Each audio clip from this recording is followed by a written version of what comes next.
Hello, here's another question, another multi-choice A-level question. This one's on progressive and stationary waves. If you'd rather choose a different question from the same topic, click on the information card now.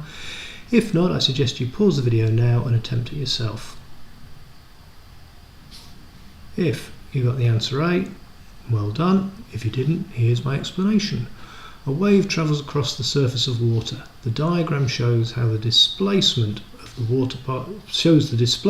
water particle at the surface and how it varies with distance. Which row correctly describes both W and Z? Well, W is showing the maximum displacement, which is the amplitude, and Z is showing the wavelength. So, very simply, amplitude, wavelength, the answer is A. Now, the only thing you've got to be a little bit careful of is sometimes they have displacement time graphs. If this was a displacement time graph, then Z would represent the time period.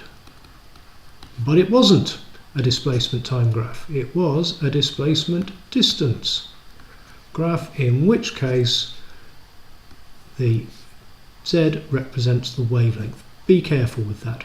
Anyway, I hope you found this video useful. If you did, hit that subscribe button please, share with friends, give me a like and watch more of them in the series. Thank you for watching.